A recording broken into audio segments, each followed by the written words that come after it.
Stu, that's obviously a really tough one for your team to take tonight. How did you see it from your perspective? Definitely a tough one. I thought we did some good things, and it's a shot-making game, and we just did not make shots through those first three quarters. We were 2 for 21 from three at half, and I thought we had good ball movement. I thought we had good looks.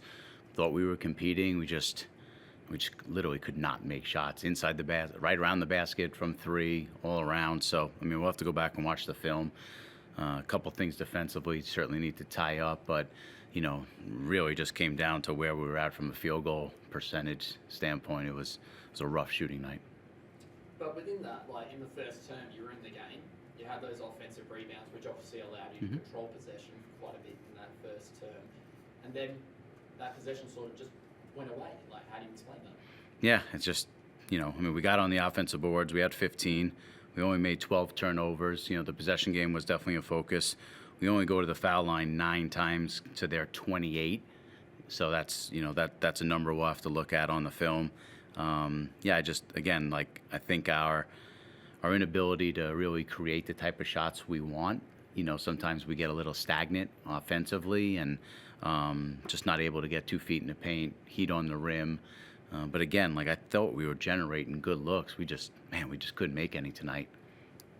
And it was great to see Sam McDaniel back in action, obviously. It's been a long journey for him, and he's had some pitches along the road, obviously. Great to see Smack back in there and on the floor again, and got through relatively unscathed. Yeah. No, and look, we all know what Smack's capable of, certainly on the defensive end of the floor. First game since the second game of the season, he goes 2 for 10, from the field, and he'll tell you he needs to be better in that, but I thought his defensive compete, on Bryce, was there, and his efforts there, and I can see 3 or 4 of those shots that he took that bounce in and out, good looks, shots he works on every day. So he hasn't played a game in a while. It's there's just a touch and a feel, to that I think he's got to get that rhythm back a little bit. But yeah, happy with his effort. Were you tempted to leave him on because he was doing the job on Bryce, especially in the first quarter? But I guess did you have to check his minutes a bit? A little bit. I think it's just you condition them as best you can. As they come back. He had an ankle injury, so it's can only do so much running and playing, and he's back ahead of schedule as it is. So can't run him for 35 minutes. So we were trying to play guys in 3 to 4 minute stretches to keep the intensity and the physicality high, which I thought we did a decent job throughout the first half. We just really couldn't make shots, had a little bit of a deficit coming out, and then it just kind of spiraled from there. And what did you make of Terry Taylor's debut in the league? It's always tough for an American to come, especially mid-season, as you know. Yeah, and I think there's some similarities there of guy that hasn't played 5-on-5 basketball for a little while, and the rust is there, and just adjusting to the league. We're going up against a team, who's really talented and strong and physical, and I don't think they've had a player miss a game yet this year, so they're really in a groove, and they had a good, probably FIBA break practice with only one guy being away. So just a lot of continuity, in that group, and I think Terry just adjusting to, playing in a crowd, how physical the league is, understanding the whistle, finding his spots with who we are, and how we can get him the ball, in the right spots to be effective. And with Javon, he just didn't pull up. He wasn't well. Yeah, he's sick. So it's real unfortunate, and we'll get back and we'll see how he is, and it's just kind of taking it, day by day, right now. But there's obviously illness is not one you can control, and it's unfortunate. So we're just trying to figure that out. And just lastly from me, you've played obviously some good team. Where does Adelaide sit in the teams you've played this season in terms of that performance tonight? Yeah, they're I respect Mike a lot. We've known each other for a long time, through our NBA days. He's doing a really good job with them. What I've noticed is they're continuing to become balanced, and it doesn't have to be Bryce all the time, and you're seeing that with, just how well Humphreys is playing, what Zylan gives them, Cameron and Whitey, ability to handle the ball. So I think just the balance, and they're starting to guard. I don't think anyone questions, what they're capable of doing on the offensive end. So once they really start defending and buying in, they got size up front. So yeah, they're formidable. They'll be right in the mix. Stu, you're 5-11 at the halfway stage. I guess if you can flip that and go 12-5, the playoffs certainly aren't, or the play-in certainly is within reach. But how are you going to approach the second half of the season in terms of what are your goals from here? So it's a good question. When we went into the break, we said we're 0-0. We have a lot of turnover on the roster, and not a lot of time to incorporate that. But you don't get that opportunity to have that turnover typically in this league. So we wanted to really just kind of start from day one and put certain goals and metrics in. Really on a defensive standpoint, and there are areas we got to get better. But we hold them to 90. We had them in the 80s.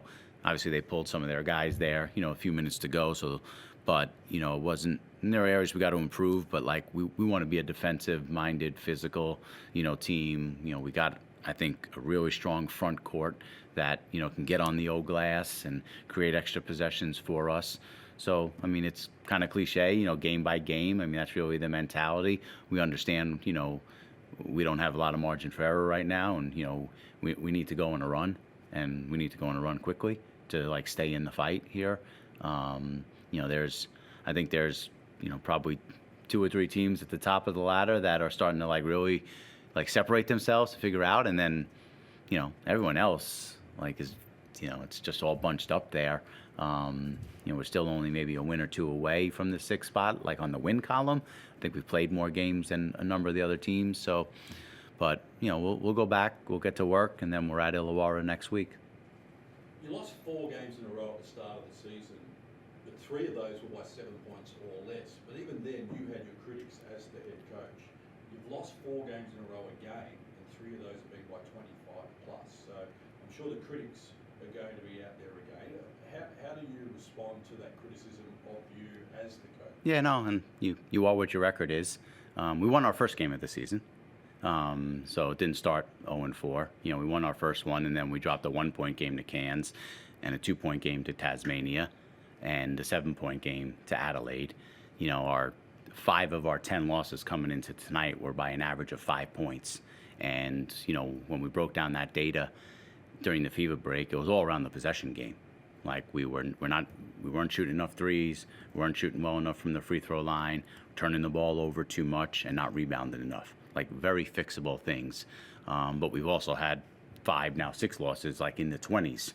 So there's a high variance, there. And I understand the criticism. Everybody's this is high-level basketball, and expectations are there, and we got to go out and compete. But I know the group is together. We haven't had any finger pointing. We know where we have to get better, and there's a challenge when you have a lot of injuries and turnover, guys leaving, coming in, trying to incorporate new guys with not a lot of time. And we just got to get to work, figure out who we are, continue to build our identity, and go win a game. Go win one game, you feel good. Carry that over to the next one, and if we can just get a 3-4 game run going, I think it'll really build just some momentum and confidence amongst the group. Well, what about for you personally and your confidence as coach? These type of wins, does it dent your confidence that you're the right person? Yeah, no, I understand the question. No, I have confidence in what we're doing and how we're going about it. We all have to get better. It's not just the players, it's us as a staff. I felt like we were prepared coming in for, what we needed to do. Just a really, really tough shooting night tonight put us on our heels. And, again, I'll go back and watch the film, but, just from what I saw, that was the issue. And, sometimes it's as simple as just got to make shots. Stu, you've talked about offense tonight, but Derek Rucker highlighted in the preseason that Brisbane were 9th and 10th in defensive rating the last 2 years.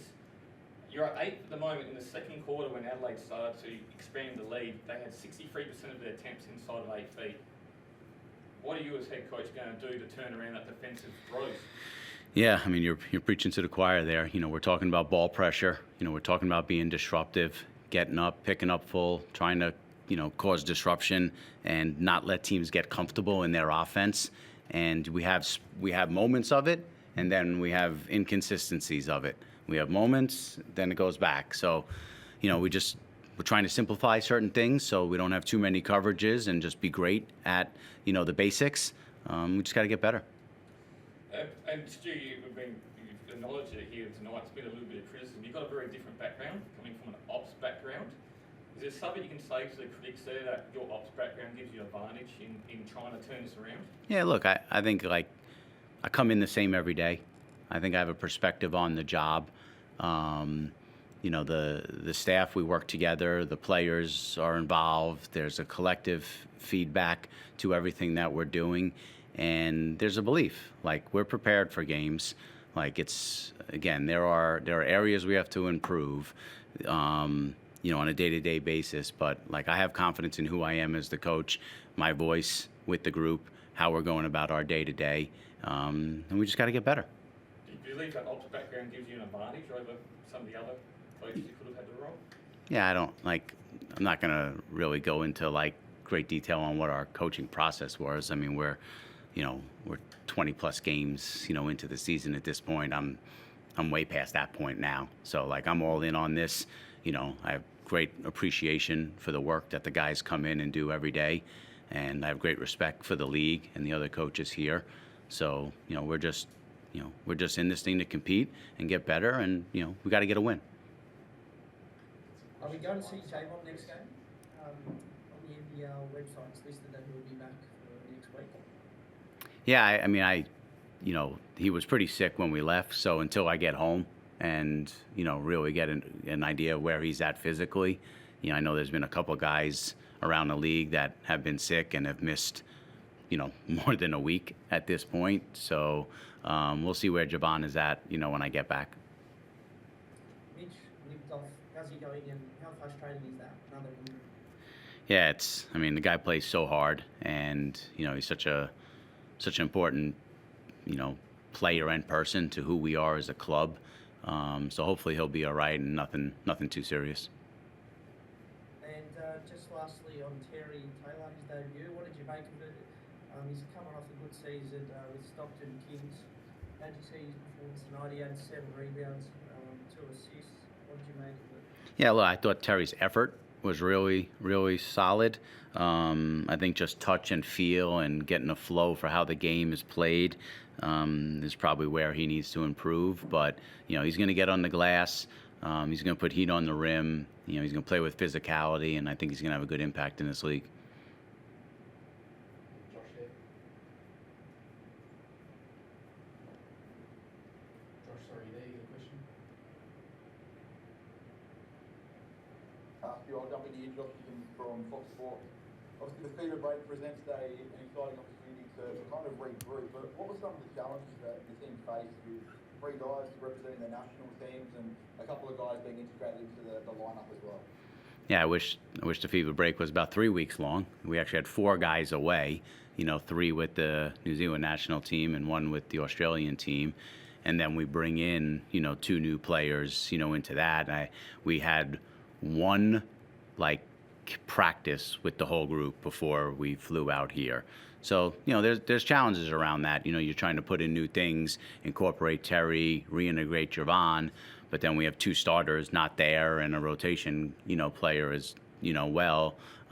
So it's difficult, you know, but every other team is in the same, you know, boat. Guys played, you know, on Wednesday straight out of the FIBA break. So, you know, everybody's dealing with it. And, you know, I think just for us, just given how much turnover we've had and trying to incorporate those new guys, you know, it felt like we had the first day of school and then we had finals like the next day.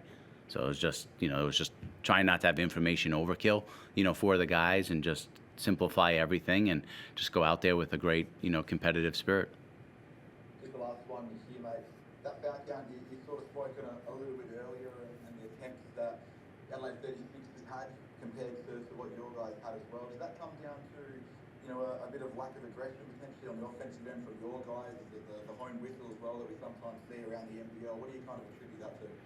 Yeah, it's always a stat that like stands out pretty quickly, but until you actually really go back and watch it, you're not sure. But, you know, I thought there was just a lot of inconsistencies again, like on certain, you know, bang calls that like we don't get, that maybe goes the other way. You know, Nordo gets tossed to the ground once or twice, so it's no call made. Down on the other end, very similar play happens. You know, Bryce gets that call, and, you know, Flynn gets that call. So, you know, we'll have to take a look at it, but there's no doubt that a 28-9 free throw count is something that you red flag. Thanks, guys. Good luck next week. Thank you. Thanks, Coach. Thanks, everybody. All right, thanks, guys. Stu?